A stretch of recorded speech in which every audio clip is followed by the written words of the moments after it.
धर्म का सिद्धांत। दुर्खिम ने धर्म संबंधी विचार अपनी पुस्तक धार्मिक जीवन के प्रारंभिक स्वरूप the elementary forms of religious life में व्यक्त किए हैं। वह धर्म को एक सामाजिक तथ्य मानते हैं। इस पुस्तक में दुर्खिम ने धर्म की परिभाषा, प्रकृति, उत्पत्ति, कार्य और सामाजिक जीवन में महत्व आदि का उल्लेख किया है। दुर्खिम धर्म को परिभाषित करते हुए लिखते हैं, धर्म पवित्र वस्तुओं से संबंधित विश्वासों और व्यवहारों की संगठित व्यवस्था है तथा वे विश्वास और क्रियाएं उन लोगों को एक नैतिक समुदाय में बांधती हैं जो उसमें विश्वास करते हैं। दुर्खिम ने पहले धर्म की उत्पत्ति से संबंधित विभिन्न सिद्धांतों की आलोचना की और कहा कि धर्म की उत्पत्ति आत्मावाद, मानववाद और प्रकृति पूजा से नहीं हुई है। दुर्खिम धर्म को एक सामाजिक घटना या तथ्य मानता है, इसलिए इसकी उत्पत्ति समाज में ही ढूंढी जानी चाहिए। धर्म की उत्पत्ति को प्रकट करने के लिए उन्होंने ऑस्ट्रेलिया की अरुणता जनजाति का अध्ययन किया और अरुणता जनजाति में प्रचलित टोटम की अवधारणा के आधार पर धर्म की व्याख्या की। उन्होंने समस्त वस्तुओं को पवित्र और अपवित्र दो भागों में बांटा है, सैक्रेड एंड प्रोफेन। पवित्र वस्तुओं का संबंध धर्म से है। वे धर्म की उत्पत्ति सामूहिक उत्तेजना और वातावरण में ढूंढते हैं। वे कहते हैं कि धर्म का स्रोत स्वयं समाज है। धार्मिक विचार समाज की विशेषताओं के अतिरिक्त और कुछ नहीं है। ईश्वर समाज का मानवीकरण है और समाज स्वयं ईश्वर है। उसके नियम ही धार्मिक नियम है और धर्म का प्रमुख कार्य समूह और समाज में एकता और अनुशासन बनाए रखना है, जिससे कि सामाजिक जीवन सुचारू रूप से चलता रहे। नेक्स्ट अवधारणा जो है, सिद्धांत दुर्खिम के जो प्रतिपादित हैं उनमें से ज्ञान का समाजशास्त्र, सोशोलॉजी ऑफ नॉलेज। ज्ञान का समाजशास्त्र समाजशास्त्र की ही एक शाखा है जिसकी मान्यता है कि मानव के ज्ञान और विचारों पर अन्य व्यक्तियों, समूह, समाज के साथ व्यक्ति के संबंधों का प्रत्यक्ष या अप्रत्यक्ष प्रभाव पड़ता है। इस आधार पर यह ज्ञान को समाज की उपज मानता है। ज्ञान के समाजशास्त्र का उल्लेख दुर्खिम ने धर्म के समाजशास्त्रीय विश्लेषण के दौरान किया। ज्ञान संसार और उसके अंतर्गत आने वाली सामग्री की व्याख्या है।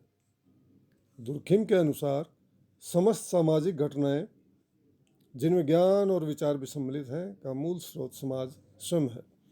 अतः विचारों का जन्मदाता व्यक्ति नहीं वरन समाज ही है। ज्ञान का विकास सामाजिक जीवन में ही होता है। सामूहिक विचार व्यक्तिगत विचारों को प्रभावित करते हैं और उन्हें अपने रंग में रंग देते हैं। सामूहिक विचार सामूहिक चेतना की ही अभिव्यक्ति होती है और वे व्यक्ति के विचारों, भावनाओं, ज्ञान एवं उनके संपूर्ण जीवन को नियंत्रित एवं निर्देशित करते हैं। सामाजिक श्रेणियों एवं वर्गों ने ही बौद्धिक तथा तार्किक श्रेणियों के विकास की प्रेरणा दी है। तार्किक विचार की उत्पत्ति भी समाज में ही होती है। तार्किक दृष्टि से सोचने का अर्थ है अवैयक्तिक, तटस्थ और निष्पक्ष होकर सोचना। मानवीय विचार भी समाज की ही उत्पत्ति है। उसने कहा कि ज्ञान सामाजिक संरचना और उससे संबंधित व्यवस्थाओं का परिणाम है। ज्ञान की उत्पत्ति के लिए सामाजिक कारक उत्तरदायी हैं। विचार भाषा पर और भाषा समाज पर आधारित है, इसलिए प्रत्येक विचार समाज में ही जन्म लेता है। ज्ञान और विचारों की श्रेणियों की उत्पत्ति भी स्वयं समाज ही करता है। दुर्खिम के अनुसार समय, स्थान, वर्ग, शक्ति, व्यक्तित्व, कारण, संख्या, दूरी आदि अवधारणाओं के संबंध में मानव ज्ञान सामाजिक कारकों अथवा सामूहिक प्रतिनिधित्व से ही प्रभावित होता है। समय का सेकंड, मिनट, घंटों, दिन, महीने और वर्षों में विभाजन भी सामूहिक अनुभव का ही परिणाम है, न कि व्यक्तिगत अनुभव का। विश्व का सारा कार्य व्यवस्थित और सुचारू रूप से इसलिए चल रहा है कि समय का विभाजन सभी को मान्य हो और वह सामूहिक चेतना का फल है। दुर्खिम के अनुसार प्रारंभिक धर्म के आधार पर ही मानवीय विचार का विकास हुआ और सामूहिक चेतना का प्रथम स्थल प्राचीन धर्म है। दुर्खिम कहता है कि समाज के द्वारा प्रयोग में लाई जाने वाली भूमि, खेती आदि के आधार पर स्थान के ज्ञान का विकास हुआ। संक्षेप में समस्त मानवीय ज्ञान और विचारों की उत्पत्ति का स्रोत सामाजिक संरचना, सामाजिक अंतःक्रिया और सामाजिक दशाएं अर्थात समाज स्वयं ही है। इस प्रकार ज्ञान के बारे में दुर्खिम के विचारों ने समाजशास्त्र में एक नवीन शाखा ज्ञान का समाजशास्त्र को जन्म दिया है। प्रिय विद्यार्थियों, दुर्खिम की अवधारणा और सिद्धांतों के